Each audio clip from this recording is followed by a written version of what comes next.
Hello and welcome to the A&P. I am Alex Johansson and my co-host Patrick McCallum. Patrick, Hello, everyone. How are you getting on? we're having logical discussions about the state of the world. Let's get into it, brother. Hey, Patrick, how you doing, bud? Not too bad. Not too bad at all, buddy. How are you getting on? Doing really good, actually. I brought us the alarming proof Buffalo schools exposed for hiding child abuse evidence. Unsubscribed podcast episode 214. Got the fat electrician, Eli Double Tap, donut operator, Brandon Herrera, and SVU detective out of Buffalo, Richard High. This is the proof in the pudding for a lot of the things that he was talking about.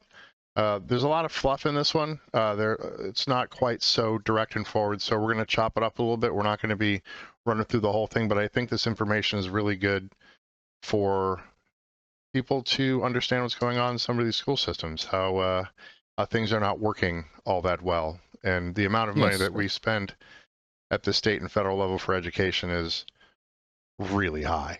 So super important. So we got Doubting Thomas here, Patrick. Oh, good. Yes, he's going to be providing us background information, our producer. And I definitely cut across you again, Patrick. What were you going to say? No, I'm saying that's a good thing. No, let's tear into it. All right, let's let him cook.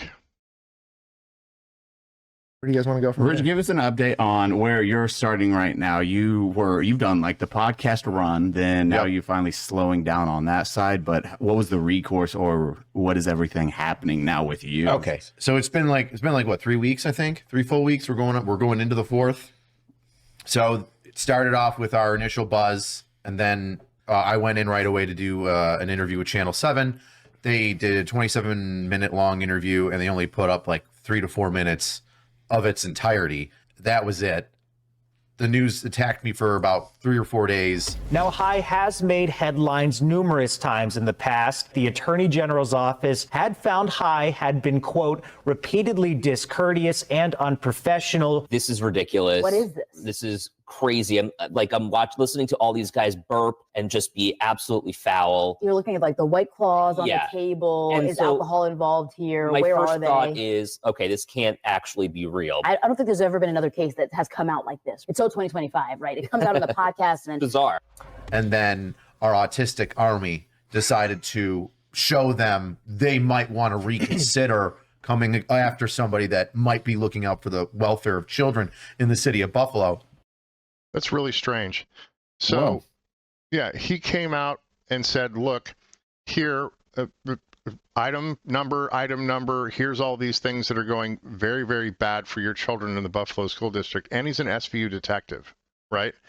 He came armed with facts, figures, evidence, everything. Yeah, he had the receipts. And then all they want to talk about is how somebody burped on a podcast. If you're giving me good information and you happen to burp and you're an adult person who wants to consume refreshing adult beverages that may be alcoholic in nature, that's up to you, right? You're grown. That's our pastime over here, isn't it? Yeah, I heard you guys are real good at it. Go down to the pub and put back a few pints of Guinness and just solve all the world's problems, you know? Yeah, exactly. Oh, you want to hear one of the best jokes my father ever told me? Do you know what the funny thing about all that was? What's that? Clip? Was they gave out more about the podcast and the people on the podcast, but not what they were saying on the podcast. Right, the content. Real quick. Yes. Want to hear one of the funniest jokes my dad ever told me when I was a kid? Oh, no. Oh, it's not bad. He said, do you know why whiskey was invented? Oh, I have heard this one. Go on, tell everyone. It's so the Irish didn't take over the world. All right. There you go. A little levity in the middle of this. It's pretty important, though. But I don't like the fact they didn't engage with the content. It should have been, you said this thing. Attack the character. Right. Have our we're a news station. We have journalists who work for us. Go find the information. Go crack this story wide open. Instead, it's White Claws and burping. Like, maybe you should worry about the content. Sometimes the messenger isn't always going to be the prettiest. Was White Claws a whole thing in the United States? Because I see quite a lot on podcasts in the last couple of years. Well, a lot of it is because of unsubscribe, but White Claw is just like a refreshing adult beverage, except it's not a beer. So it's considered, in quotes, a little girly, right? So okay. yeah, but these guys don't care. They like it Hey, tastes good. Yeah, I'm not, We'll I'm have not that. judging. Hey, look, I'm not going to judge. My best friend used to drink a drink called Go Girl. He's a fella, but it's an energy drink supposedly for the lady folk. But he loved Go Girl. I was like, okay, bud, I'm not judging. You do your bud, yeah. Yeah, I'm not judging. Does it taste good? Yeah. Do you want it? Yeah, you're an adult. Yeah, go for it. All right. Anyway, let's get back to it.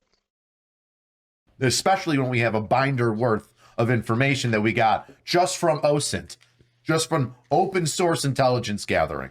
Just wait until those FOIA requests start coming back. Oh, yes. So I hope they don't so I can sue them. You know what FOIA is? No, is that okay? What's that in American? It's the Freedom of Information Act. So you can request from governmental. Yeah, we have the same thing. Yeah, we can do freedom of information requests here too. For any state body. Yeah. So if it's a governmental agency or a district, like in the United States has mosquito vector districts.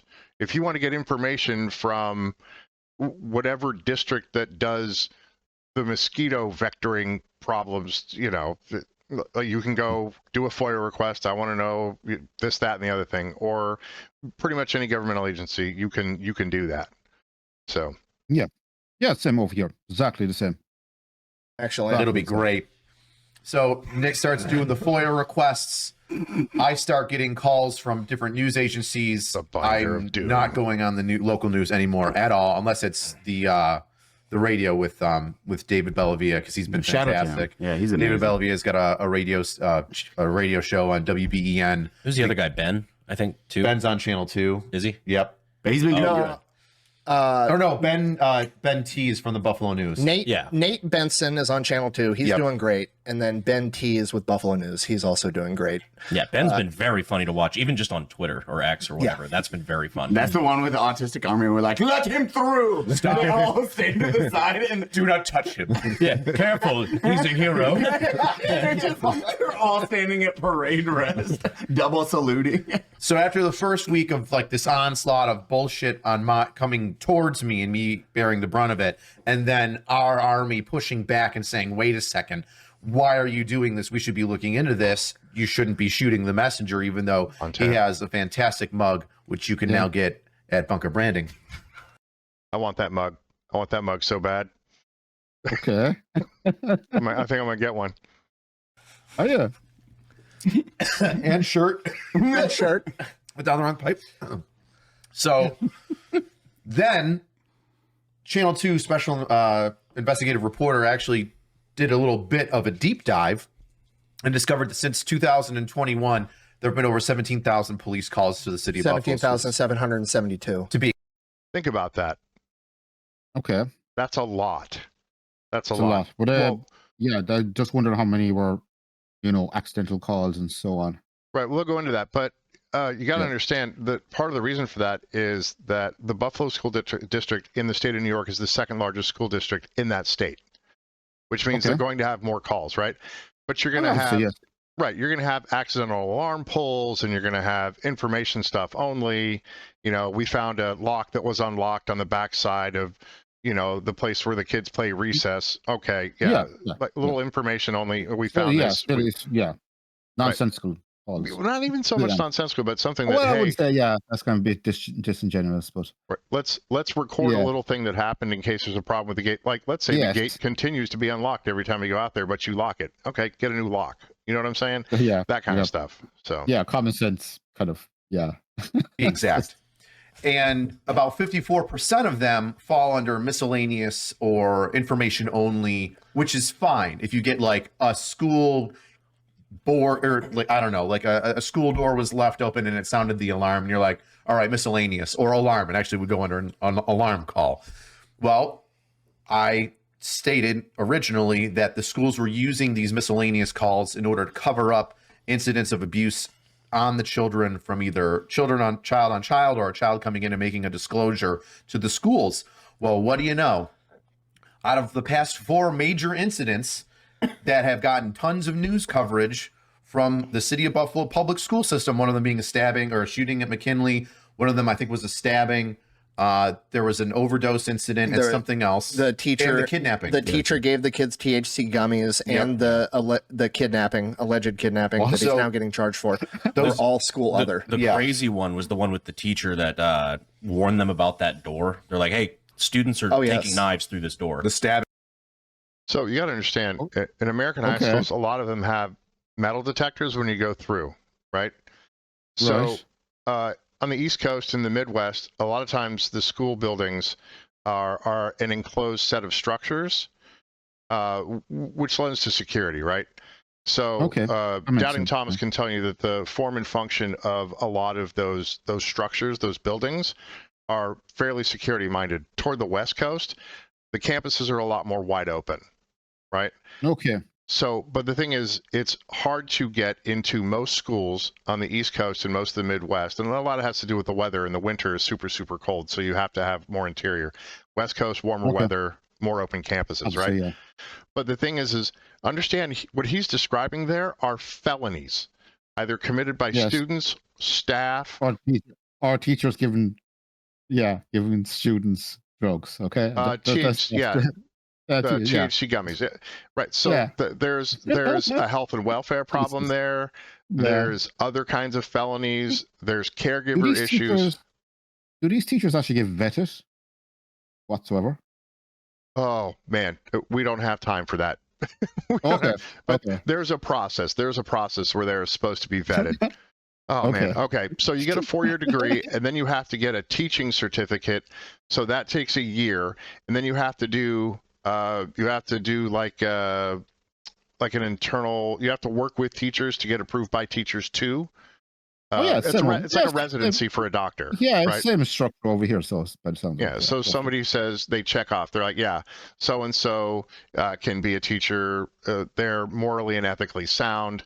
They care for the students, whatever, right? But you have some moral and ethical failures, especially when somebody's giving kids THC gummies. But again, he's discussing the last Wow. 4 big felonies committed by either students, staff, administrators, or whatever. Right. So that's pretty big news. And to put that in an other or a miscellaneous isn't what it was, right? No. It was a health and welfare violation. It was a failure to report for a mandatory reporter. It was physical violence, assault, battery, deadly weapon possession, all kinds of crazy stuff. So. Well. Okay. Having in Riverside. Yeah, they're like, no, that's not a problem. Student gets fucking stabbed from a knife that was snuck in through that door, and then they denied it. Oh, I have the footage. Yeah. So in the footage, the teacher actually wrote up a thing, and I looked into him. He's the union rep for that school. Okay. So he wrote up a thing like, hey, I've had students bring in large knives into the school. They get them through school security because these schools have metal detectors or some screening process. They're getting them in through this door that's not locked and has a bad door. And he wrote every school board member and sent it to him repeatedly for, I believe it was like 19 months that he kept pushing it. God. Was the reply, That's- "You bitch"? Just apparently curiosity. Go This ahead. teacher saw this door was constantly, the lock was broken on this door. So for 19 months, you wrote reports about this lock being broken. Well, I don't know if the lock was being broken or the door just didn't have a locking function that it was supposed to Yeah. have. I don't know the mechanical setup of the plant. Okay, here's a strange concept. Why didn't he put on a lock himself? He's not allowed to because the administrative staff would have stopped him from doing it. Wow. Okay. Because there's a 3-tiered process and they'll go into it. Oh, But love us, sweet so God. the thing is, I don't know if you know about how unions work, but functionally from what I understand, this gentleman that they're talking about was the union job steward, or he was the head of the union for that school itself, right? So as Okay. either a job steward or a leader in general, president, vice I president, presume they whatever. had maintenance departments in these schools, okay? Yes, no, there was a maintenance department. There was a maintenance Okay. department. But why didn't he just go down to the maintenance department and just ask them to, any chance you could put a lock here or fix the lock? I'm not exactly sure because I don't know the physical structure of the plant. It's just, none of this makes logical sense. If you think about it, for 19 months, he saw this lock was broken. Well, So he just wrote letter after letter after letter from his office. Why didn't he just get out of his office, walk down to the maintenance department, and say, "Can he do something about this? Just cut out all the middlemen." I don't know why he Yeah, didn't do that. I But don't know. from what I Yeah, understand, right. But again, there's policies, procedures, protocols, and we don't Yeah. know the policies, procedures, and protocols for the Buffalo School District or what the union's function is or how it interacts. Wow. Obviously, I if you and I know, go ahead. I know when I was working with different schools over the years in previous career, Mhm. and if they had a maintenance issue, the teacher would go to the maintenance department and say, such and such a window is broken or such and such a lock is broken. Right. And the maintenance department would go down and fix it. And it was done. They didn't have to write letters to board members or any of this kind of, as you say. They just seem to be caught up in so much bureaucracy that the common sense has gone completely out the window. 100%. Yep. In their process, you have to push it up the chain of command, and there's 3 levels to get something approved. The first level was denied, and that's just like your direct administrator. He denied it. It's like, no, it's not a problem. He appealed it and pushed it up to the school board, and the school board denied it. Then he was still pushing to have it reviewed a 3rd time, and then it's on the superintendent. Between the 2nd and 3rd time, the stabbing at Riverside happened. That he was trying to get the issue fixed before it became a potentially fatal issue. And then they magically approved it on the 3rd iteration after somebody had to get stabbed. Which is what he complains about. He says, so there's a safety and security issue that's identified and highlighted in that letter. Wow, reaction. That's crazy. Absolutely crazy. It's not the best, yeah. No. Why are we reactionary? Well, he calls it, because that recording was before the stabbing, or right after. And he goes, you guys had to wait until somebody got stabbed, just like I predicted. And sure enough, somebody got stabbed. Now you're going to approve it. Yep. And then the school board member has the balls to stand up there and be like, you never told us about this. Oh, starts getting in a screaming match with him. Yeah. And like all the other teachers give him a standing ovation as he's walking away. So I'll get the editor of the video. You can go ahead and play it. It's like 2 or 3 minutes. It's crazy. I just want to be clear that all the time we spend here in this fantasy land world, when students at Riverside are getting stabbed, there's fights there every single day, 911. And the standing ovation. So he just said all So we these go to things that he where said. Channel 2, the investigative reporter, pulls out the stats and says, hey, wait a second. Look at these numbers. These are concerning. These 4 major cases were all intentionally mislabeled as something other than what they actually were, whether it be stabbing, shooting, overdose, etc. Then, shit, I lost my train of thought. What happened after that? There was the 21 thing, and then, oh yeah, then that's right. Then the guy that did the attempted kidnapping of the 2 kids. When was that? Well, when was that? Well, going back to the stabbing at Riverside, I believe, from what I can tell, there's been independent third-party investigations launched for the Riverside stabbing and for the shooting at McKinley in 2022. Neither of those independent third-party investigations launched by the school board have been released to the public or the Buffalo PD or the legal system. Who's the third party in these situations? Whoever they pick. Yeah. Right now it's open. Any law firm can get on their website right now and apply to be the third party investigator. And I believe with the Riverside stabbing, I looked into it, and the law firm that they did then cited, assumingly they found results that they didn't like. So the law firm's like, well, this is actually attorney-client privilege, so we don't have to give this to you. Is that their workaround so they can just do it? Yeah. So this is a workaround. They're gonna say, oh, we're gonna do a third Attorney-client privilege? party independent investigation, and then once we have the results, if we don't like them, we're going to claim it's attorney-client privilege and never mention it to the public, and the public's going to forget about it by then. So attorney-client privilege is very strange in this case because you're hiring a third-party outside entity to do research on something to give you answers, but it's an answer that is in the interest of the public to know, right? Yes. And then as soon as they put an attorney-client privilege, what that means is, well, it feels like you then can't trust the school system to then fix errors, right? Wow. Yeah, that This does. whole these school boards, by the way, just sorry before we restart. Are they paid position? Yes. Oh, they're not volunteers. Oh, absolutely not. School boards get paid a lot of money, and there's a lot of graft involved in that in the United States. So, Right. Okay. for instance, like say your special education director, your SPED director requires a doctorate in education and requires extensive certification processes. So that individual will get paid over 200 grand a year, where the base pay for a teacher starting out will be like 35,000. Right? And I understand that you have a lot of education, but for, say, the SPED director, the assistant SPED director, and whatever other positions they have on the board, those are very, very highly paid jobs. And who nominates the board? Are they elected by? It depends on the city. It depends on the school district. The hiring process, they'll have a hiring authority that will vet however they vet, and then hire however they hire, making sure they follow state and federal law for their hiring practices. Right? That's crazy. It's a little crazy. Yeah, just a little. It doesn't require an investigation. It's just fact. Yeah. Is the crazy part. What are you going to look into? It's going to take you a fucking afternoon if you're not clinically retarded. Right. Yeah. And they had a 4.5-hour meeting the other day trying to appoint a special investigator. 4.5 hours, couldn't figure out who they were even going to have do the investigation. 4.5 hours. They literally spent 4.5 hours, right? Trying to figure out who's going to investigate this. Yes. Yes. Right. Okay. 100%. Okay. So I don't understand how this is a difficult thing to do. We find special investigators. We query the law firms. So a couple hours, maybe. Here's the 5 options. Let's go ahead and reconvene tomorrow once so-and-so has contacted them.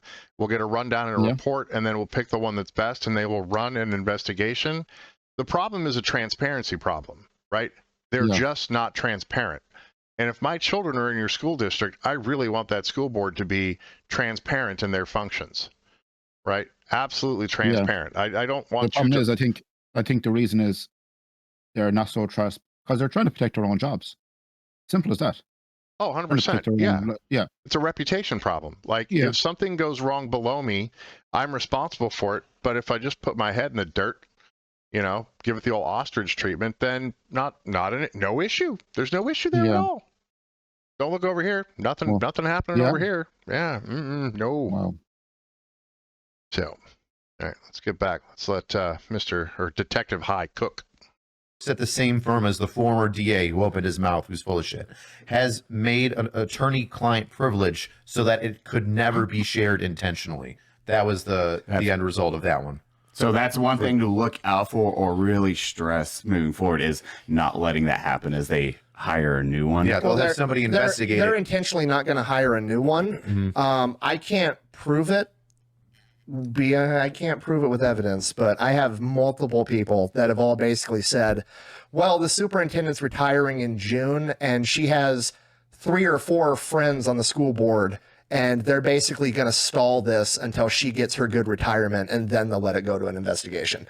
So they're just trying to drag this out as long as possible to protect their buddy. Then they're going to drag it out as long as possible. Who's the superintendent? Oh, Dr. something Knight. The one that's really upset. Yeah. That she had to shut down her social media and ignore everybody coming to her with concerns. And who's going to be next appointed? Because you knew who's next in line, so the which next that's guy something to getting watch appointed, out for.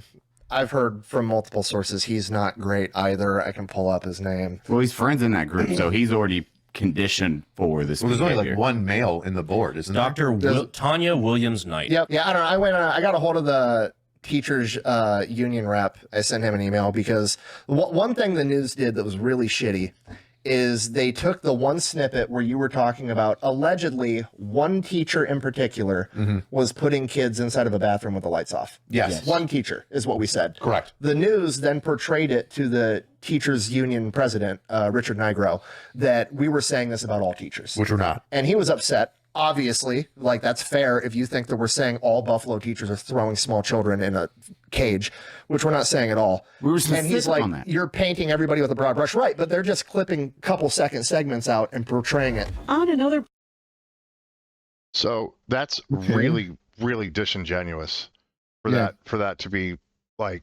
What they were trying to do was run the teachers union against them from day one.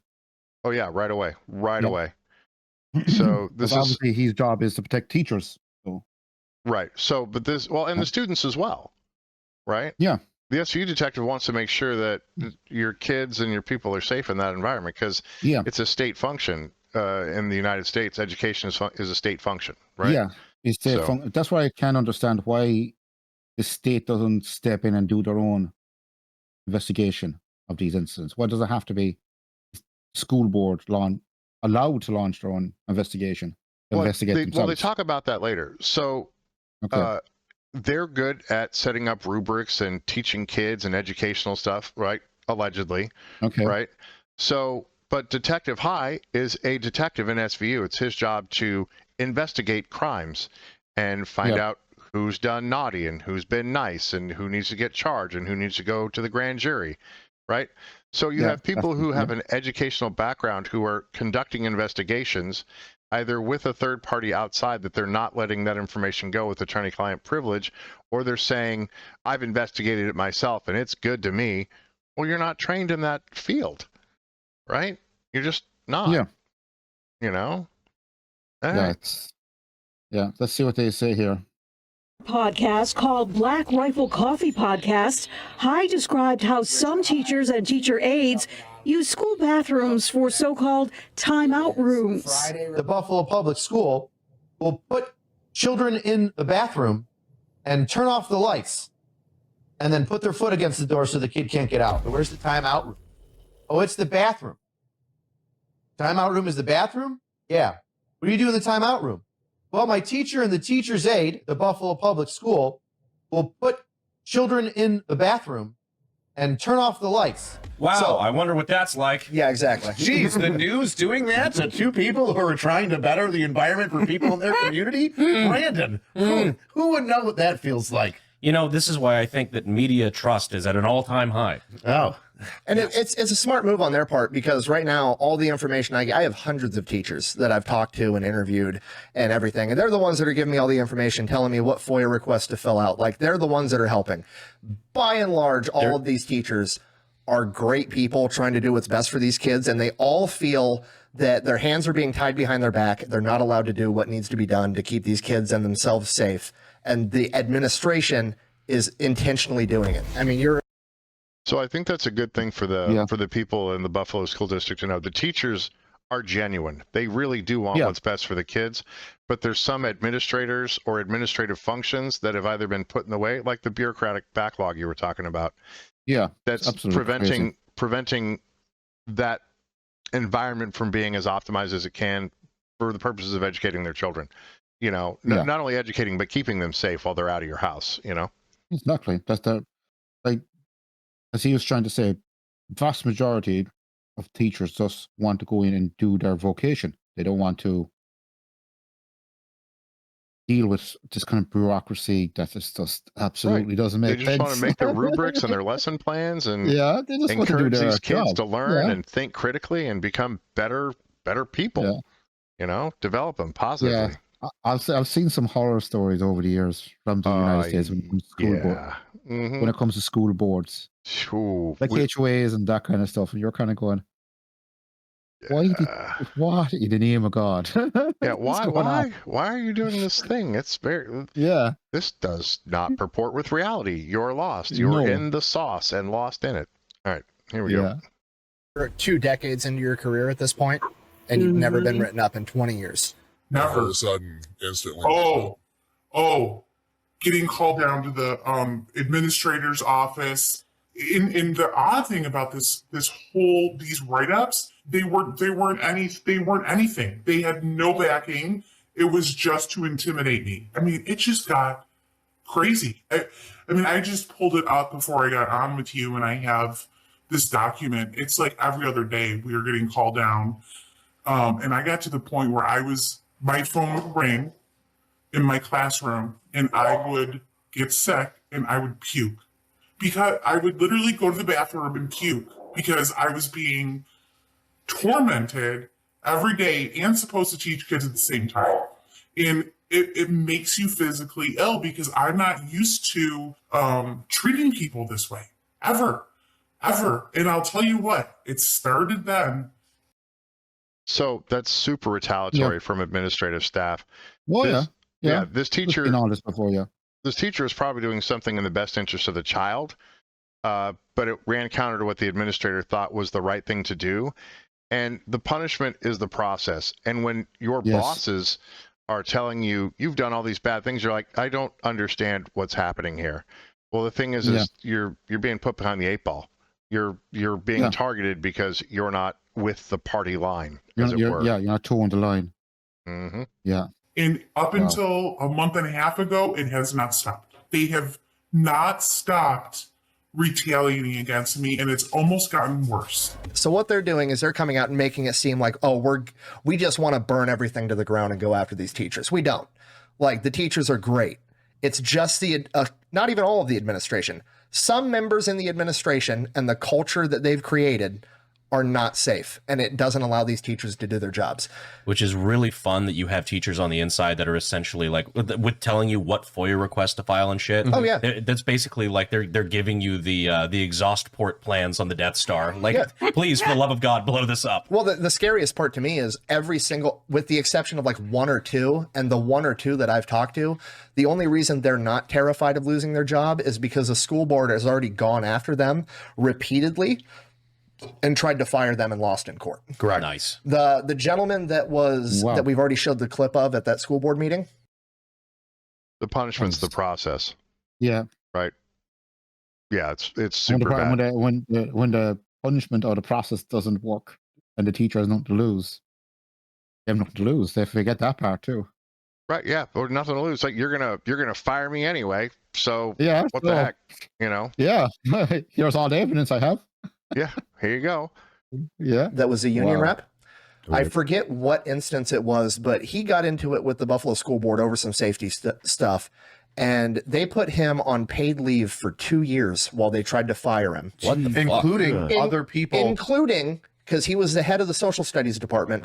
So not only did they put him on paid leave, they put the entire social studies department, which I believe was 5 teachers in total, on paid leave for a year and tried to fire all of them. And by sheer coincidence, the other 2 social studies teachers of the 5 that they put on paid leave were the other 2 union reps for that school. Almost like they're trying to union bust, which is illegal. Oh!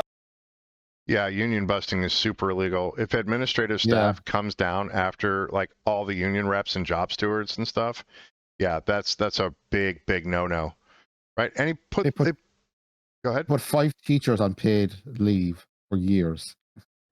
So that's 10 years worth of incomes. Yeah, that would cost the school. Yeah, because they would obviously have to hire 5 other teachers to replace those 5 teachers that they would have to have paid as well. Yeah, so you're paying 5 teachers for 2 years, and then you have to bring on 5 other teachers for 2 years. So what would have been 5? Yeah, it's insane. That's a lot of incomes. Just wasted. It's wasted, thrown away. Yeah, it's insane. And then they're giving out that they don't have enough money to run programs and buy books and do all this in their schools. Right. But they're making they have enough money for all this stuff. They're wasting millions. I'm really trying not to curse, by the way. I'm really trying not to curse here. Yeah. Well, you worked in that environment before. You know how inefficient it can be. And if the administrative staff is really inefficient. Right. And when administrative staff is at odds with the instructors, right, the professors or the teachers or whatever, right, it's adversarial, and it makes it very, very difficult for those individuals in those spaces to effectively teach students.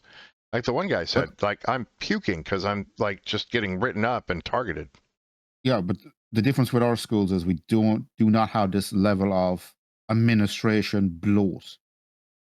Like most schools is teachers, principals, then there's the county manager who looks after the schools within the county region. Then above that is the department. That's it. There is a school board in most primary and secondary schools, but there are volunteers who organize, game, events like football, hurling, that kind of stuff, or book fairs with the principal. So they meet probably once a month. The school board in Ireland, but all of them are volunteers. The only paid person on that board in Ireland is the principal. Kind of chairs it, but they come up with different, ideas and stuff like that. But this is a crazy amount of administration. Yeah, there's excessive bloat, and if you look at our collegiate system in the United States, our state schools, state universities, and regular universities, it's really, really bad. The percentage of administrators has skyrocketed in the last 20, 30 years. It is just like. But I would have a caveat. The only paid boards in our educational system are colleges, universities, and PLC, post-leavings are colleges. But colleges, third level, right, have paid boards, but that's different. Right. That's extended education to become functional in society to help our economy move forward. Once you've identified the thing you're going to do. Yeah, for sure. All right. Wow. This is crazy. Let's get back to old angry cops here. Richard High, old angry cops. Oh. What the? And then they ended up losing in court, saying the teacher did absolutely nothing wrong. And the Buffalo School Board's people testifying on their behalf were found inadmissible in court, presumably because they got caught lying under oath. About what? Do you understand what he just said there? Something being admissible in court? Yeah. So their testimony got thrown out, which means thrown out because the judge obviously said this is complete bollocks. Yeah. It's bollocks. Yeah.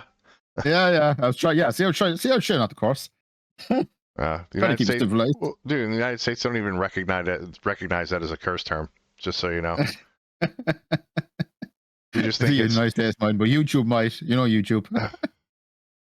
There's so many sounds you can't make with your face now. Bad word, stop. Bad word, no. Yeah, stop bad words. No bad words. It's like we're in school again. Yeah, the principal's going to give me detention. I don't want no demerits. I don't know exactly what. I just I have the court documents, and you can see that their testimony was deemed no good. And nothing happened because of that? He ended up getting to keep his job. No, but I mean, lying under oath, there was no repercussions. Why would there be? It seems to be a recurring theme. Yeah. It's one of those things. If there is a mass layoff or they try that, understand why it's happening. It is the big cogs right now that are the issue. It's a lot of the times what happens is the big cogs at the top. You can't do anything. So they're just like, oh, replace these ones until we find team players, and then rinse, repeat until you do find team players. But yeah, the big cogs are not at the point of the spear doing the hard work, right? They're not at the level where the things are happening, and they get a little disconnected from reality and put down policies and procedures that are just either errant or non-functional. Just coming up with stuff. Yeah, we see that quite a lot in governments. Yeah, they pull it out of their hat. They're like, how about this? I don't know anything about it, but I've got an opinion. Oh, you should probably have researched I've seen that in a lot of jobs, by the way. I've seen that in a couple of jobs over the years. Or you ask when the administration people, gets involved, you're kind of going, oh, what are they going to screw up now? Right. Well, or ask some people at that level. Hey, union rep guy, can you please ask your people what this looks like? How would this policy play out? Yeah, I've had bosses like that over the years, and you're kind of going, that looks good on paper, but in reality, it's never going to work. And here's why. And they don't want to hear it. And then when you explain it to them how the job works, and then they look at their plan, oh, yeah, that makes sense. You're kind of going, we could have avoided this entire meeting for the last hour and a half.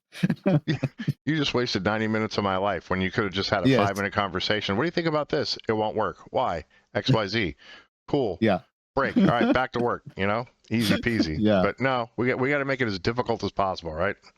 But now, I want my job. All this is to get rid of those fucking big cogs that are literally pieces of garbage. Ed Ranch is a giant cog. His comments are still turned off on his Twitter. Good. They're going to have to be turned off for a while. His phone number was on his Twitter for a while. Well, it was like his business phone number, I think. Yeah, that was an interesting call. Maybe don't attack the podcast as trying to stick up for kids, and then double down when we quote you and post the entire 1.5-minute opening of your video where you do that and go, well, no, that's not what I said. It was taken out of context. I'm like, no, watch the full fucking thing. We played more of his original opening in that video straight than they did of my entire 20-something minute interview at Channel 7. It's wild not to apologize. I do not get that mindset. It's like, I wonder if I just came out and was like, hey, sorry, I messed up. How that might react. Even if he was just like, hey, clarify, I think these are very important allegations. I didn't mean to downplay it, whatever. Just take a little bit of accountability. Yeah. My intent wasn't this. You know what I'm saying? I'm sorry. Yeah. My intent was to talk about the thing, and I hit on this thing first. I could have saved that for a later date. And our army would have been like, oh. So accountability is a huge, huge thing here. And it would have been nice if somebody would have just been like, hey, it would have been great, right? if you're like, okay, I realize there's an error or there's an issue, there's some policy thing that's screwed up here. I didn't mean to downplay. I didn't mean to make it seem like it was less than it was. And we're going to address the issues that have been brought up by an SVU detective whose job it is to investigate these things and let us know what's going on. But as he said, even if the gentleman came out afterwards, released a statement saying, what I said was wrong. I apologize for, make some kind of statement instead of just. But the problem is there's this plausible deniability thing, right? Yeah. It makes it so I lack accountability. If I have plausible deniability, I couldn't have known, I didn't know. As an administrator, you did know. You had at least the capacity to get the knowledge. And if somebody says, hey, there's a big problem, and you're like, no, there's not, maybe you should look at it. And then when they play, as he said, when they played his clip, and they showed him saying those words, it's just, there's no dressing it up. He doubled down. No, I didn't mean it. Taking out context or whatever. Yeah, that they always say. They always say that. So I was saying it's taken out of context. Taken out of context. Really? No, here are your words that came out of your mouth. These are your emails with your words. Specifically. There's no context. Yep. Mm-hmm. Yeah. It's not a context thing. You failed. And you should be like, oops, sorry about that. Yeah.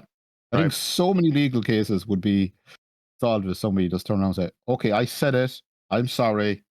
Let's move on.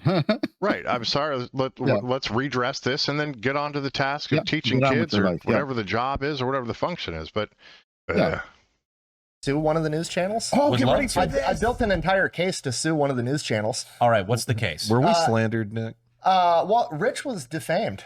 I was defamed. And I can prove it. I built an entire case out for it. Neat. Neat. Very exciting. So for all the lawyers out there, this is called foreshadowing. I'm conflicted because this news channel's been the least courteous to Rich, but they've also got the best journalists. So this is like personal stuff. This segment here is so this whole segment is talking about how he was defamed, right? He's literally one of the most. We can see that with the open He's one of the most famous personalities, and probably the most famous police personality on YouTube. Angry Cops is an amazing channel. Yeah. Right. He's super funny. He talks about U.S. Army stuff. He's a drill sergeant. Drill sergeants instruct young basic trainees on how to become soldiers, break them down, build them back up. Yeah, I've actually watched a couple of his videos. Actually, really good. Oh, really very funny. Very, very well done. And the funny thing is, I wouldn't have probably heard about him. Mm-hmm. Yeah, my side of the water, as they say. Yeah. Until this came out. Oh yeah. About the schools, and then I started watching his channel. Mm-hmm. And his channel, by the way, is absolutely exploded at the moment. But obviously, because of this, but. It's actually, even looking back on his older stuff long before he became famous, it's still really good content. Really, really good. Really good. So worth to watch, but we're not going to plug, we're just plugging his channel there. Right. But the big takeaway is they said that he was on a list, which he was not on. And that list is a list that says that you are less than honest. So you cannot appear in court as a credible witness, right? And all the news channels. Yeah, there's a list for that. So, if you're a public figure and you end up on this list, it's very bad, right? And as an SVU detective, even worse, right? Because your integrity is called into question specifically. Okay, I have questions. Okay, go ahead. One, who makes out this list? It's managed. It's managed at the county level or the city level. I forget the name of the list, but there is a list. I will get that information and we'll plug it in. But there's specifically a list, the Clark list or something like that. So they might go into this section. They probably have some cute name on it, obviously. Yeah. But like Lautenberg or something. All right, here we go. Yeah, something fancy. Yeah. Wow. All the administration teachers had gone home for the day, so he couldn't do his job. Yes, there's 2 new stories that have come out. When was it? Okay, when was this? Since our original. This has been since. This is while they're now facing intense scrutiny. This is what they're still up to. We are like B-Day plus 22 or something right now. So, I'm going to tell you. I think one that's more telling that is a better picture because it's all on body cam. So I was made aware of an incident that happened at a Buffalo school that happened, and I don't know the call number yet. So you can't even ask me about it. All I have is information from individuals that were there. School police, EMT, not going to say who. Just saying that information was given to me by a couple different sources. And the information is that a assault had occurred at the school, at some school. I haven't confirmed it yet, but I know that it happened because of the people that are telling me about it. Assault happened at a school in the city of Buffalo. Officers responded to that school. The officers asked the staff for information, and I'm sorry, let me rephrase that. It was assault. It was just a normal assault. It was two students had beaten up a janitor or somebody that affected within the school. So the janitor was basically stomped pretty bad. These like high school age kids? I believe so. Okay. The janitor is stomped pretty bad and beaten up. So that's a felony battery. Yeah. Right? Yeah. So again, assault is a credible threat, and battery is when someone goes hands-on. If they move somebody's body against their will or strike them, right? Yeah, they stomped this janitor, so yeah. Right. And if somebody is stomping a janitor, that is a felony battery. Right? Okay. Let's see if these Because kids they're were down. arrested. Yep. Yeah. By these kids, jumped. The officers go to the school. They talk to the principal and say, hey, this is serious. We need the video of it. And also, we need to know these kids' names. And the school principal said, no, not giving you anything, not giving you the kids' names. And they're like, okay, but they're suspects in a crime. They jumped somebody at your school. They attacked basically one of your staff. We need to know who these people are. Even if we're not going to make an arrest, and we go throughout the whole process, we get them counseling, something needs to start. We need their names. The principal refused, called up legal counsel, said legal counsel also told me to tell you to kick rocks. I'm not going to do that. This is all on body cam.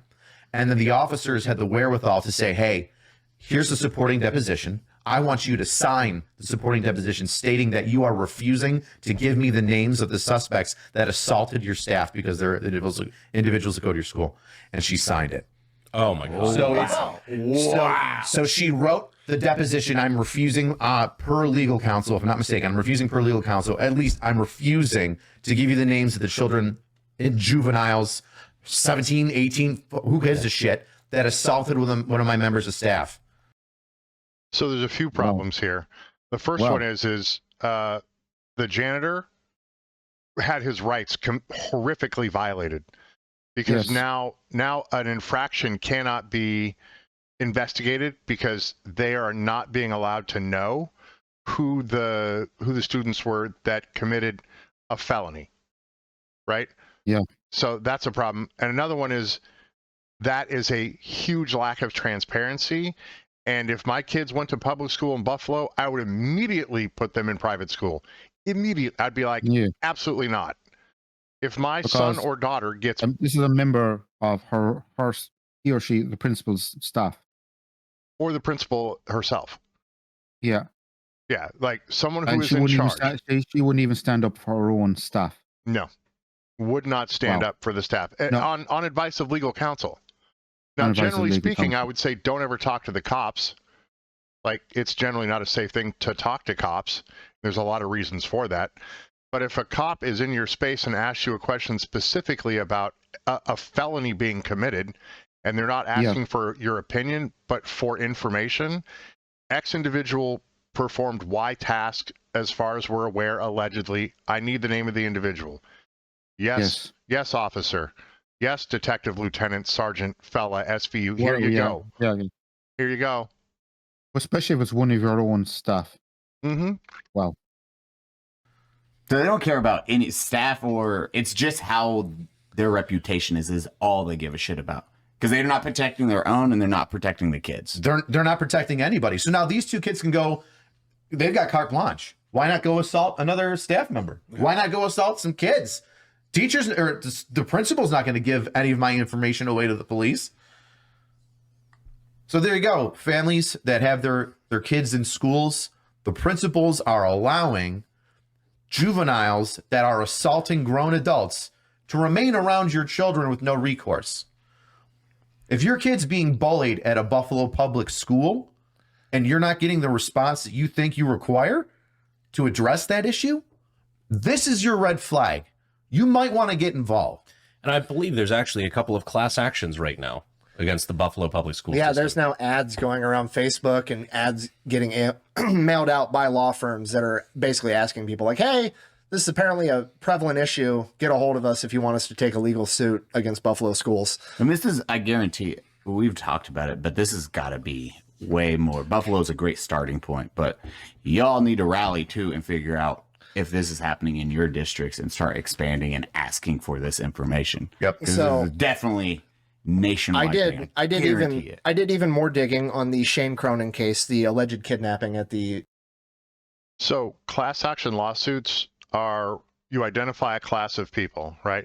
In this instance, it would be students in the Buffalo school district between X and Y dates, right? Yeah. And then the law firm would then send something out to represent them as a class, but you could also individually, let's say you had a particularly egregious violation, right? You can say, I don't want to be part of the class. I would like to litigate this individually, right? Yeah. But generally speaking, speaking, it's probably better off if you have a safety numbers in one way. Safety numbers, but all of those students who had some ill effect from that school district, if they become part of the class, if there's an award, then they will get a part of the award. Yeah. What I would really rather have happen is no bad thing occurred to my child. My child was good, right? And I didn't have to do this. But a little money is okay. But the problem is, unless you change the culture, unless you change the thought process, the things are going to continue to happen. And when you have a bloated administrative staff that is convinced of their own righteousness and rectitude, you're going to end up with stuff like this. Yeah. Especially if the culture, especially when you had a degenerative type of culture, right? Like, this is the same probably school district who can turn around every year and say they can't afford to give their kids X, Y, and Z because there's no money in the budget, but pay themselves $200,000 a year. As far as I'm aware, and we can have Doubting Thomas check this, I believe the amount per student per year in the United States that we pay on average is about 27,000 USD a year per student. We pay more per, it's disgusting. We pay more per student in the United States than is spent around the world, and a lot of that has to do with this bureaucratic bloat, right? Yes. And it's disgusting. It's horrible. Yeah. If we're paying this much, we shouldn't be the 40th in the world in education. We should not. Yeah. If we pay the most, we've kind of touched on it before with on a different episode where we're talking about educational systems. So I've met, as I said, I've met US students who've come over and studied in Ireland. Yes. And don't get me wrong, lovely kids. As I've always said, really well mannered, great fun, great kids. But they were not up to the standard of our third level education. Right. Which is a shame because some of them were really smart, but they just didn't have the tools in their tool set. Right. They didn't have the appropriate foundation to get to where they needed to go. Right. No. And a lot of that has to do with weird things we have in the United States, like no student gets left behind, and then they take out advanced level courses. So when I went to high school, they had, thank you so much. I appreciate that, Thomas. When I went to school, they had AP classes or advanced placement classes, and I got into two of them, I think. Pretty good. Yeah, I got into two of them, but my math wasn't quite at the level to be in an AP class. But for literature and English, I was good enough to go in there. And it doesn't feel like a favor when you get in there because the amount of work that you have to do is way heightened, right? It's not just do a little book report. It's you need to go ahead and break down this poetry, this super we have dense. different. Yeah, we have different levels as well in our Leaving Cert and Junior Cert. Yeah, foundation, ordinary level, and then higher level. Nice. So just to break it down quickly for people, when it comes to our Leaving Cert, because that's the main exam that brings you into universities, if you get an A in higher level, that's 100 points. If you get an A in, say, ordinary level, it's 60, and then foundation is 40. That's breaking it down. Right. So in the United States, if you take an AP class, so basically it's 0, 1, 2, 3, 4 to an A, you get 4 points for the A. Unless it's an AP class, then you get 5. So then that would affect your GPA. So the GPA being 4.0 is perfect A's across. Yeah. But if you're taking those 5 points, you get that 5th point. You can get up to, if you take enough of them, like 4.5 as a GPA. Okay. Yeah. So it's the same thing except on a point scale so as opposed to you do have a point system over there when you want to get into third level. Yes, you do. So your GPA and your SAT or your ACT score. So I was not a smart kid. I think I had like a 3.2 GPA, and I think I got an 1140 on the SAT, but I got like a 32 or 33 on the ACT. I smashed that one. I did great. Yeah. You know, so what I did then is I joined the service because, you know, I'm a smart kid that really just didn't want to be in school another year. I was like, I'm done. I'm going to go to foreign lands. Okay. I'm going to go to foreign lands and meet people that don't like me. Yeah. Right. As they say, it's a rite of passage for kids to go into third level. But yeah. I just didn't want why it. did they remove all these higher classes? Was it down to funding or was it down to... No, it's not funding. We spend a ton of money on kids. It was some kids felt bad that other kids were smarter and got special treatment. But it's not special. The world. Yeah.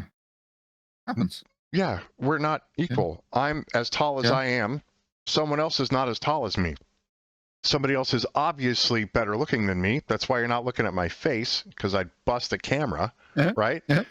Some people are way more attractive than me. Some people can be actors. Yeah. I'm not an actor. I got an okay voice. Somebody's got a better voice. Like, it's that. It's like, it's not even. None of us are starting in the same place, right? Yeah, we don't have the same. We do over here. Do we have kids who feel bad because they can't do higher level? Yes, but they still get the points they get. They'll find other ways to get into the course. When I work with kids, were so stressed out about getting points to get into such and such a university. Mm-hmm. I just show them, okay, if you get this many points, you can go to this college. Mm-hmm. If you do the first year in this college, you can transfer over your credits from this first year and go into the second year of this college and do your course that way. So there's always different paths. Right. Well, in the United States, we have junior colleges, which function kind of like that, right? Yeah. Or you can get into a lower level, in quotes, lower level advanced education, third level or whatever, and then transfer after a year or two. But junior colleges functionally work as a freshman and sophomore or first and second year of college. And depending upon your GPA, your functionality, and all that stuff, you can then push up to the big school, the big 4-year university. Yeah, the big school, Right, and the junior colleges or community colleges are going to be less expensive.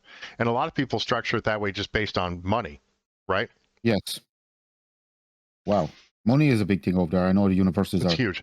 Oh, God, it's horrifically expensive, but a lot of it is so expensive because of the bureaucracy. Yeah, because we were looking at this. I don't think we recorded. I think it was off. One day, I think we were two of us off air. We were talking about different universities between Ireland and the United States. Mm-hmm. And I was showing you UCD, University College Dublin. Right. Their free structure. Oh, and then we looked at New York. I looked at New York University. NYU. Oh my God, it was so bad. Yeah. It was 10 times more expensive. Right. So the University of Dublin. The University of Dublin has have you heard the Choral Scholars from the University of Dublin? Yes. They're absolutely amazing. Some of the most beautiful voices I've ever heard. Anyway, we're way far afield. University is one of the top universities in Europe. It's amazing. Yep. Absolutely fantastic. Trinity and so on. There's University College Cork. Mm-hmm. But the fact that these top universities, even I was looking at a Swiss university, and I'm not going to pronounce its name because I'll butcher it, but it was one of the technology hub in Switzerland. Mm-hmm. And that was cheaper than our universities in Ireland. Oh, wow. And the standard of education is a lot higher. But you're getting more bang for your buck, as they say. Oh, yeah, for sure. You get in the United States. Mm-hmm.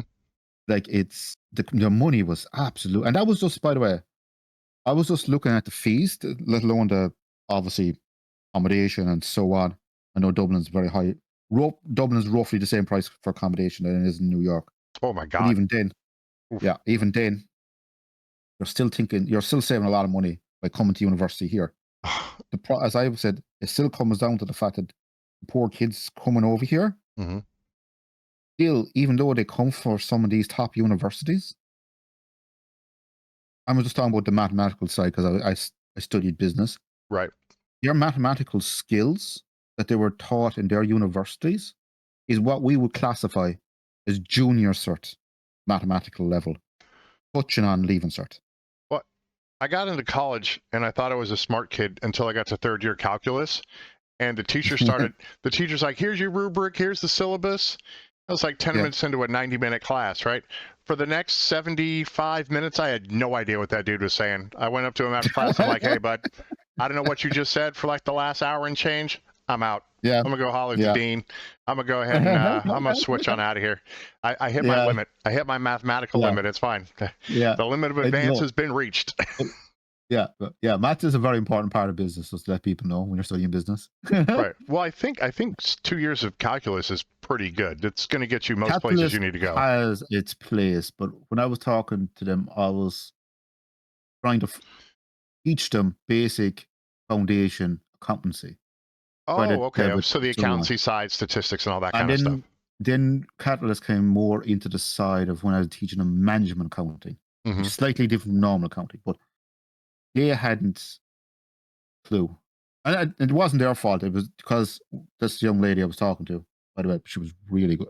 Anyway, besides the point, I wasn't just teaching her because of the way she looked, by the way, before anyone says it. It did help, though. She was easy on your eyes. I get it. Still a man at the end of the day. I understand. Yeah, exactly. Yeah, we are. But really nice kid. But she was showing me her syllabus from her university, what she was taught, and I was kind of going, okay, that's higher junior stuff going into our leaving cert level of maths. Right. So I showed her an honors maths paper from our leaving cert. Right. It was not. I might have been showing her the moon. Yeah, not a clue. What is that? But she did have a good understanding of the ordinary level maths paper I showed her. But not enough to pass, you could say. But there you go. Yeah, but the amount of money she was telling me she was paying over, I was kind of going, that's insane, right? Yeah, not good. Wow. All right. Let's let I'm way into the weeds here. Let's go. Yeah, let's let the fat electrician cook here. Magnet school with the museum. Go on. I have written testimonies from teachers that were there that day. Oh, interesting. Blurt out. They got a hold of me and they told me that one, they were taken aback and disgusted when they watched our podcast because this individual, because we belched or because we were drinking? No, because they were there that day and had to hear that there was an alleged thing. Caesar's M. They found out from us that there was an attempted kidnapping that day, not from the administration. I have the Buffalo Schools handbook and how they handle emergency. The staff doesn't even get transparency when there's something unsafe happening in their space. You hear that? Wow. Yeah, that is reprehensible. Wow. Yeah, I'm gonna go ahead and play this because I'm getting hot right now. I'm real displeased. Situations. Wow. The Buffalo School District has 3 states of emergency. They have shelter in place, lockout, and lockdown. Shelter in place is something for like inclement weather outside. Hey, there's a tornado or winds or a flood. It's not safe to leave the building. Stay. Buffalo, New York gets super cold. It gets real cold up that way. Heads up. Oh, wow. Okay. Yeah. Okay. There's a couple of months when there's snow and bad and cold and the roads are Why don't you icy. just close the schools? You know when we have bad weather, No, they do. They do. There are snow days, but in general, like if you're in class one day and there's like a flash, like oh my god, freak storm or whatever, like we weren't really looking for it. Boom, it hits, right? Send the kid to school in the morning. It's 50 degrees Fahrenheit, and I don't know what that is in not freedom units for centigrade, but whatever it is for the not freedom units, say like 10 degrees, I guess, centigrade-ish, right? Yes, yeah. And it's a nice day, and then at 9:15 in the morning, all of a sudden the temperature just drops. We've had freak storms over here as well. So that's what that shelter. 10 degrees Celsius. Thank you very much, Doubting Thomas. I managed to get it before you on that one. Thank you, bud. So, that. Got my backup singer over here. Doubting Thomas is amazing. Thank you. Our producer is absolutely just, he's good. He's real good. So, so there's a freak storm. We shelter in place, right? Or other kinds of inclement weather, snow, tornado, whatever, right? So that's the shelter in place thing. What's a lockout then? Lockout is going to be we lock the doors so no one can get in, and then lockdown is we lock the door to our classroom and barricade it. We're locked down in the classroom. Shooter, that kind of thing. Right. So that's that looks pretty good. Looks pretty Pretty good, good, yeah. right? Yeah, that Good seems reference like to it, yeah. I get on the PA and go, hey, we're in lockout, right? Or I get on the PA Yeah. and go, we're in Or lockdown, what- yeah. everybody in your Or class. lockdown school, or yeah. Yeah, Yeah. find a spot. If you're in gym class, go to the locker room, whatever it is, right? Some Yeah. protocol for that as well, right? So here we go. Inside. Lock out is, hey, there's an external threat to the school that we're worried may come in. We're going to lock the exterior doors to the school so nobody can get inside. Lock down is, there's an interior threat to the school. All of the teachers need to take the kids in the classrooms, lock the doors to the classrooms, and then take a roll call so we can account for every child. Right, and Going then back to the call that testimony, over. Foreshadowing. Yeah. quote, during the active intruder gaining entry into the school building through the museum doors, school staff were never instructed to go on lockdown, but only shelter in place. Oh, well, this isn't a storm. Go on. Certainly not a storm, especially for a grown man breaking into a school. That would be a lockdown situation where you locked the school doors. Yeah. Breaking into the school for the purpose of kidnapping 2 children. Whether they knew that or not at the time, yes, breaking in is an interior threat. They should have been on lockdown. Continuing the quote, I do know that the assistant principal was attacked by this man as he attempted to gain entry to the second floor hallway, which contains 3rd through 5th graders. After the police arrived, the intruder was apprehended in the museum. Nothing in regards to further safety precautions were taken or offered to the students or staff at School 59 that day. The children and staff were not released from the building, and the day continued as if nothing had happened. Parents were also not made aware of the incident until a letter went home with every student the following day. So yeah, they didn't tell. It was a lack of transparency. There seems Wow. to be a running theme here. Yes. There seems to be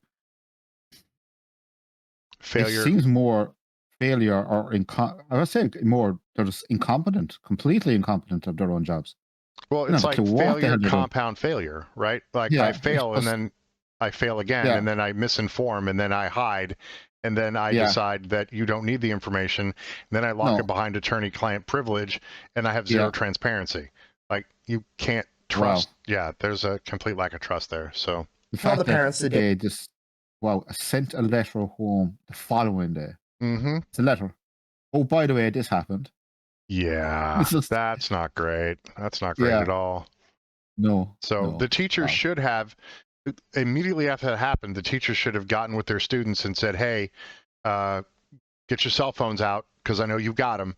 I need you to send this message to your parents so that they know something did not go well. And I will check and make sure that you sent a message to your parents so I know your Yeah. parents know a thing happened. Yeah, And there's for a all those procedure who, there, yeah. There right, probably if is you a don't have a procedure cell there. phone, give me the Yeah, yeah. number for your parents. I'll call them. Parents, and I'll contact them, yeah.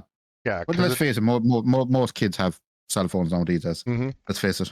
They all do. right, but if Even for if whatever reason what they to do. don't, right? Then Yeah, you'd have to yeah. make sure that that's planned for as well. But the, Obviously, yeah, it's a very simple thing. the But even parents, if they had a system in place, it's very easy to set up a mass text. Yeah. As I know schools are really good at sending out mass texts if yes. they're looking for donations or something like Oh, that. for But sure. Yeah, the boosters obviously, want their money. obviously they can use it to, let you know that, by the way, this happened in our school today. It was handled by the police at such and such a time. Just give them not the full essay information, but the bullet points, you could say. Yeah, very bullet points, quickly and to then all what's parents. the resolution? What was the end state? What did that look like Yes, when it was done? The gentleman broke in. He was confronted by staff, arrested by police. Everyone was safe. No one was seriously hurt. Blah blah blah. Bullet points. Just break it down for the parents. Send it out. Yep. That would have been the right thing to By do. the way, it would have been a hell of a lot cheaper than printing out 500 copies of a letter. Just saying. Yeah. Here we go. Day that it happened, they instead sent home a mass letter with all of the elementary school kids. So who knows if the parents even got those letters. I wish I knew what the letter said, but obviously I don't live in Buffalo, so that would be really hard for me to, get a copy. Oh wait, no, I'd have to fucking copy the letter. Oh, good. Copy the letter. letter- Okay, let's see this. Yeah, he's not fucking around. Dude, the No, fat no, let's electrician. see it. Do you know what I the name really of want his to see book this is? letter. The name of his What? book is Be a Bigger Bully. That's Be a that Bigger binder. Bully, okay. Be a Bigger Bully binder. Yeah. See those little Okay. tabs up there? He's got Yeah, tabs. I Like see. Oh, yeah, I see that. It's yeah, dark, he's not bigger. playing. Let's see what the No, letter says. let's You're see right. that. Yeah, let's see Dear this letter. parents and caregivers, as you know, Oh, here we go. safety and the well-being of our students is a top priority on Tuesday, February Bullshit. 11th. That's how he was said. They were. Wow. Man, that caught me off guard. You know what's really funny about letters like this is you could just say whatever the fuck you want. I guess so. Hey, do these ones have untruths in them? Keep going. Oh, we're going to get there. On Tuesday, February 11th, we had an incident where a man entered our school through the museum without permission. In response, the school was placed in a brief shelter in place. So if you guys want to say that it's an untruth that you didn't go on lockdown, I have your letter from your fucking principal saying that you went into shelter in place, which is not the appropriate protocol. Boo, boo schools, boo. And we immediately notified the Buffalo police, who responded within minutes and arrested the man. The school is also using this as an opportunity to evaluate and reinforce its safety protocols to help ensure that something like this doesn't happen again. District officials and Buffalo Public School Security also met on Wednesday with the museum leadership to discuss the situation. Buffalo's Public Schools Crisis Prevention and Response Team and other support personnel have been and will continue to be available to students and teachers. As parents, you may want to talk with your child as well. If your child exhibits any indications of emotional distress, we suggest that you listen to him or her. If they need to talk, answer their questions simply, honestly, and possibly over and over again. Please feel free to contact the school with any concerns or questions you may have. Thank you for your continued support. Sincerely, Principal Mark Shoemaker. So if you have questions about their concerns, they want you to contact them at the phone number 716-816-337-0. I would have concerns. That is I think I would have concerns. Dr. Charles Drew, Science Magnet, Buffalo. That's for Charles Drew, apparently. Yeah. Science magnate, not Mr. Shoemaker. I think that number is going to be disconnected after this show. I just have that feeling. I'm betting. I just have that feeling. Funny feeling. Yeah, it's possible. It's like the other gentleman who had his number up in his profile, and when he started getting phone calls, he, turned off that phone number. Yeah, you probably might. You need to get you a burner phone or something. Because people might have a few questions, some concerns, possibly a lack of transparency, maturity, whatever. Wow. All right, here we go. And by the way, the fact that they sent this letter home with an elementary school students. Yeah, what are the not every one of those is going to get where they're supposed to go. It's just not going to happen. Look, kids in elementary school have trouble tying their own laces, okay? Nothing, they're little small, they're smallies as we call them. Smallies? They're just not good. Yeah, they got little people problems, dude. We got some focus issues. They're looking at the letter, they're probably going, you know what, I have crayons, I know great use of this letter. Right, or you know what, I want to work on my paper plane making skills right now. Yes. I learned this new paper plane motif. I'm shocked that this one letter survived. That's funny. No, I think it was on the outside. That kid who brought that letter home in one piece, that well preserved, is definitely a future rocket scientist. I think he got it from probably one of the staff members, one of the teachers. I don't really. Yeah, probably. Yeah. All right, here we go. Number 59. So attempted kidnapping, didn't tell any of the parents, didn't go into lockdown while there was a grown man attempting to kidnap children inside the school. Fighting assistant principals. Breaking into more classrooms. According to this testimony of the teacher that was there, he actually made it into a classroom and destroyed the classroom with the teacher inside. Wasn't sure if there was kids in there or not, but regardless, that teacher who was in a classroom that this man broke into, opened the door because nobody told her to lock the doors because she didn't go into lockdown, would have been an issue. And that when they said that they called the police within minutes or something like that, that's all fucking lie too, right? I don't know the exact response time, but the fact of the matter is everything that they can control, like, hey, go on to lockdown and lock your doors. There's a man in here trying to kidnap kids. They didn't do. And then they didn't tell the parents the gravity of the situation. They're like, oh yeah, there was an incident. We had to go into shelter in place. Didn't mention that he attempted to kidnap kids. Didn't mention to the parents that he assaulted a principal. Didn't do any of that shit. That can escalate so fastly. Just if that is a shooter or a situation like that, that's how you can see how bad that will get without, announcing to all the administration. Say again? What happened if you had, as you was pointing out, what happened if this guy pulled a gun? Oh yeah. What if he was an absolute crazy and decided, yeah. And then there's unlocked doors in a place where they should be in lockdown. Nobody knows anything about this dude except that he broke in, might have stole some kids. He's punching assistant principals in the face, beating them up, and then just getting into classrooms and wrecking stuff. Like that's really, really not good. And if that dude's got a gun, then there's dead people at that school. or dead people. And think about how big that would have like blown up on the Buffalo school system, right? Yeah, they probably would have come up with some interesting letter then. I don't think it's a letter. I think people start losing jobs, and then it just gets real bad from there. Obviously, there's no one seems to be losing their job. Like over all these reports coming out and all this evidence coming out, stabbings and sexual assaults and so on happening, and no one from the high up in administration seems to be losing their jobs or positions. Right. Well, you would think that they would. Yes. Wow. Crazy. Yeah, that crazy. is not even. That's not even cool. Oh. Yeah. Wow. Somebody's in doing this. Instead, a person breaks into a elementary school room and destroys the room. There's a grown-ass man in the school who should not be here. Yes. Who has gained access. Yes, that would be considered an interior threat, which under their own criteria in their fucking manual that lockdown they got to write, they should have been on lockdown. And they didn't. Nate. Damn. Do you think anybody will be held accountable for that? Well, no, not yet. It's become overwhelmingly apparent to me that the Buffalo District Attorney is not interested in actually getting people in trouble for this, and that the school board is desperately trying to protect themselves, and not all of them. There's multiple people on the school board. I've looked into every member. Half to the slight majority of the school board is actually great people that are involved for the right reasons. There's 3 or 4 people that are piles of shit on that school board. It's almost like a fraternity of shit. Or a sorority. Or a sorority of shit. Yeah. Sounds like a clique that has power and doesn't want to give the power up. I think I know what they're hinting at, but they're obviously not going to. I wonder if they're going to say it. But they're gonna say it. They probably all went to the same. They all went to the same. Yeah, went to the same university. Let them cook. What do you mean? I mean, I tried to dig into this, but I can't. Obviously, I can't access the AKA sorority records. Alpha. Allegedly, I've heard from multiple teachers and employees of the Buffalo School District that the superintendent and multiple people on the Buffalo School Board that all vote together and are the ones dragging this out and preventing it so that she can retire are all members of the same sorority. So they're just looking out for each other and not the kids. There you go.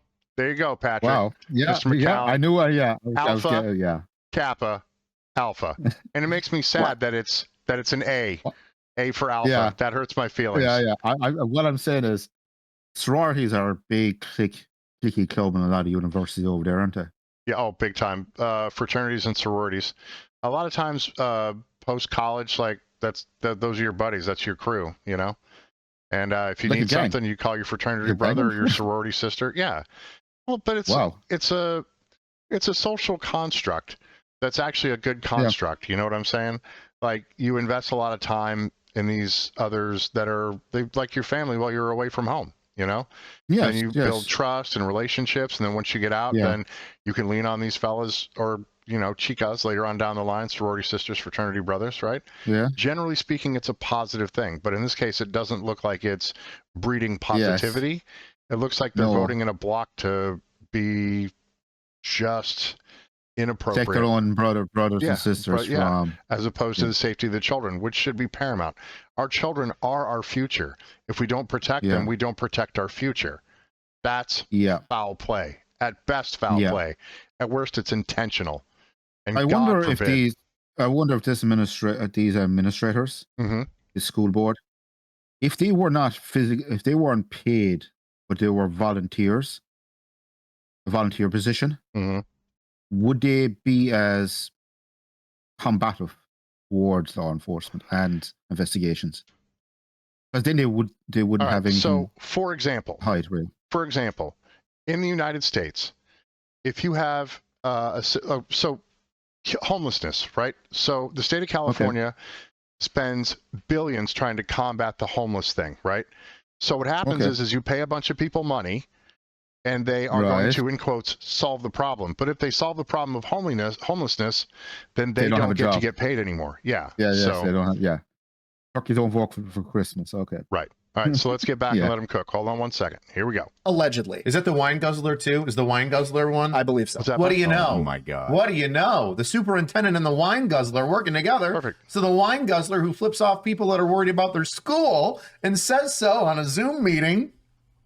She Yeah, gets to keep her $500 is job. perfect. And who is the DA that's completely disinterested in this, by the way? Absolutely not. Oh, what is his name? It cannot come out of that. What the fuck is his name? That guy that got a The DUI security in deposit is 1984. not rent.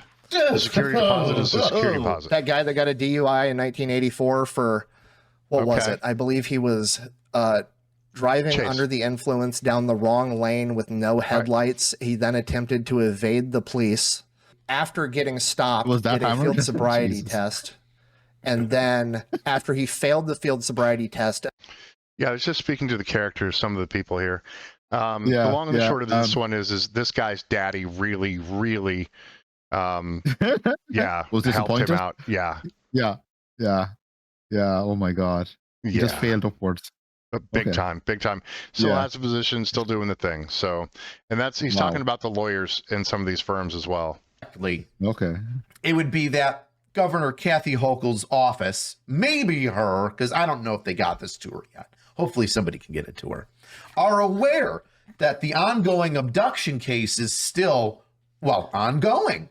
But yet they are willing to wait for the Buffalo school systems to complete their own internal investigation. Which, Nick, that one investigation from 3 years ago, is that out yet to the public? the shooting at McKinley High School. Yeah. No, It's that not. hasn't been released. Noted. Neither. This is the first time I've heard of this. I School believe, shooting? I believe the other investigation regarding the stabbing at Riverside High School, that investigation's results have also never been released. Okay, so those investigations, although they are ongoing, even though they haven't actually started the investigation currently for that school, even though those ones are done and we've never gotten the results for it, the governor's office is going to wait on the investigation from the Buffalo School District, who's never shared anything about their investigations before, to complete Governor can't. Okay. before anything happens. Sorry. So, Can a governor request these files? Oh, absolutely. The governor's office of emergency services or the governor herself for the state of New York can definitely request records and can definitely investigate. There should be like a state police force, state troopers in, say in California, the California Highway Patrol. I don't know what it is for New York. Thomas, what's the police agency for the state of New York? When you get that to me, I'll let you know what it is. Okay. So you can actually step in and ask for this information, the long and short of it. If she wants it. 100%. The governor's office could compel them to be more transparent and lots of other things to ensure, right? So I was talking with the producer, New York State Police. So Okay. anyway, the New York State Police, there you go, got the pictures and everything. Yeah. Thank you. So the New York State Police could be moved by the governor's office to investigate the school, right? Okay. But if the government agency, the state agency doesn't, then it can be referred up to the FBI, 100% for sure, Okay. right? It can be referred up, right? And Right. right. No problem at There's all. a mechanic for it. I don't know what the mechanic is in this case, but it's a thing that if the governor's office of the attorney general doesn't investigate it by using the state troopers to perform that task, then the Right. federal government can step in. And there's a supremacy clause and there's some other things. The FBI under Kash Patel could find the resources to assist the Buffalo Police Department and work in tandem with them to Right. help get to the bottom of whatever the hell is going on in this school district. So Right. here we Wow. go. What a hilarious non-statement. We are aware that some things are being looked to, and we wish them luck. yep. And wait. So my school solution- shooting. What? It was outside the school. It was like a gang thing. Like a kid ran up on the school and shot a security guard while trying to shoot another child during dismissal. So there was a lot of kids out there. What the and fuck? our department flooded the area because we thought it was going to be like a planned school shooter. It was more gang violence, but nonetheless still a shooting at the school. The security guard was wounded, and I think somebody else, I think a student, don't quote me on that, but that's what happened. And they just said that They said they did their own investigation, and that investigation is not shared. That's what we talked about earlier. It's not released to the public. Because So that's another transparency issue, right? So they conducted an investigation. Okay.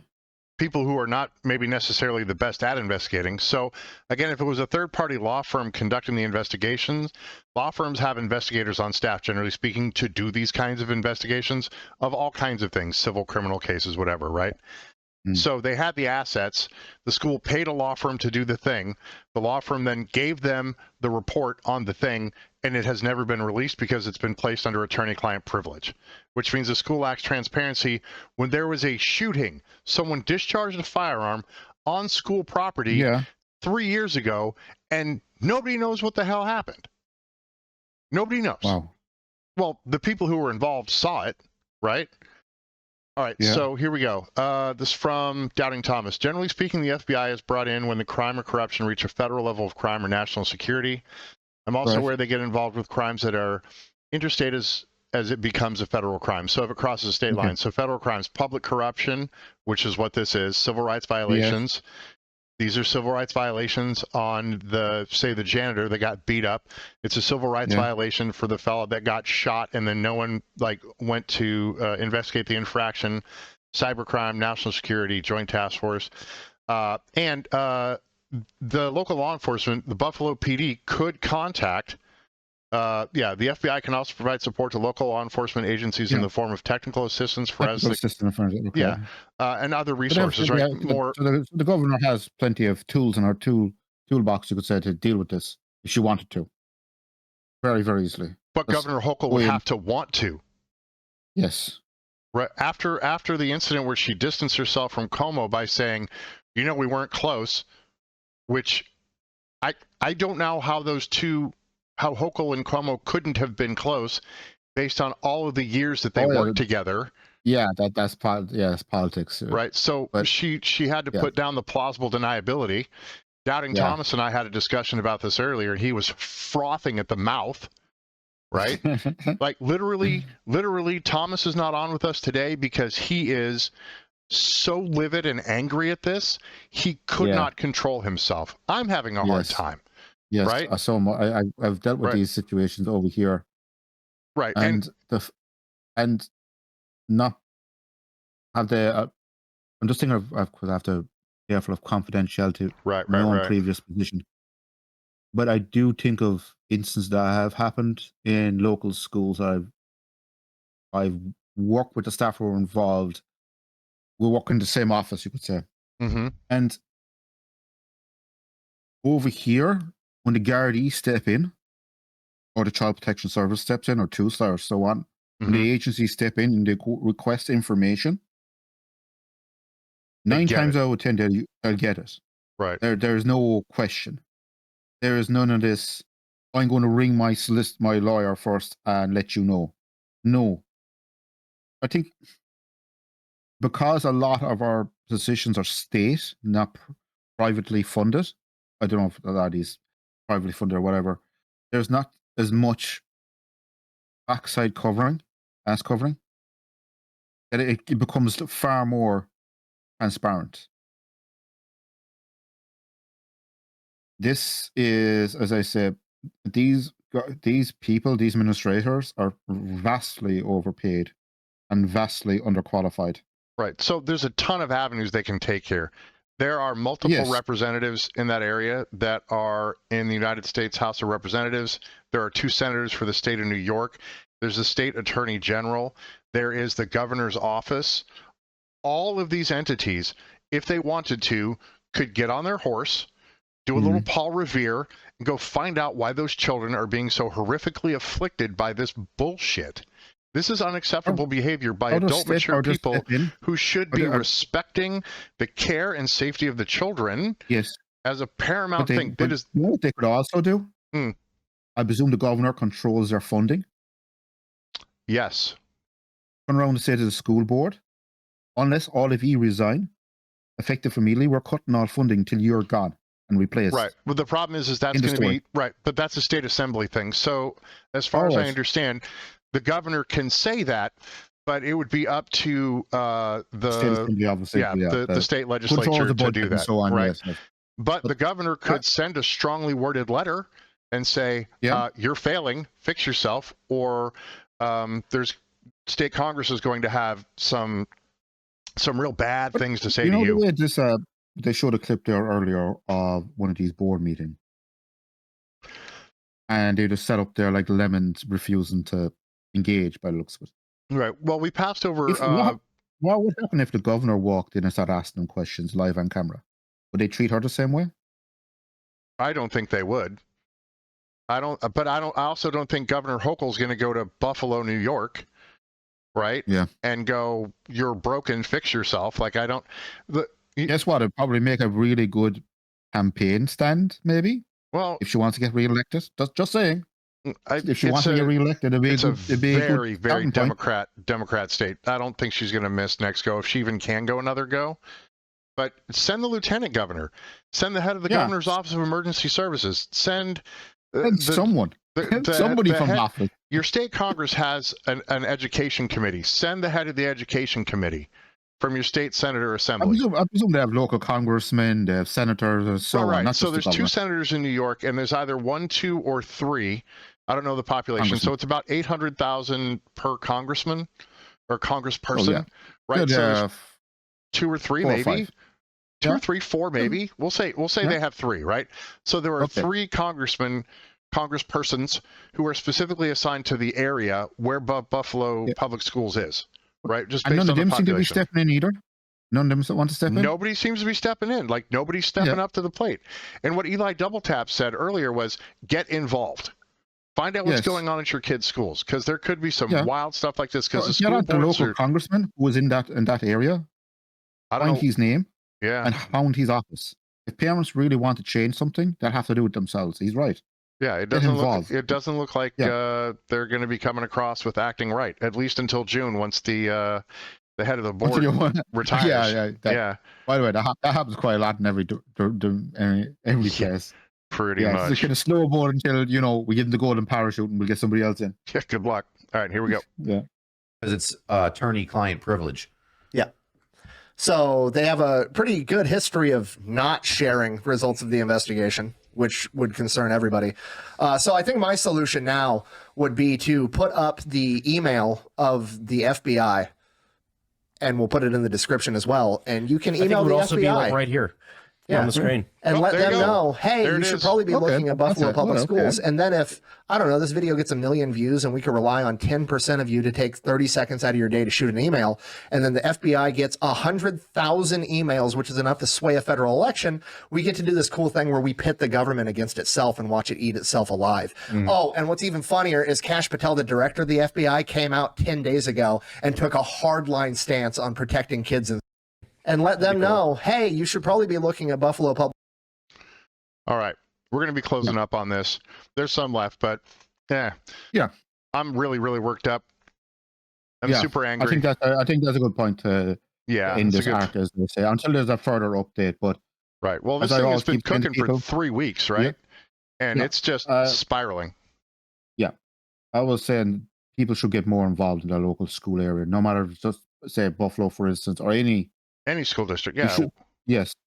Parents should always be involved and see what's going on in schools.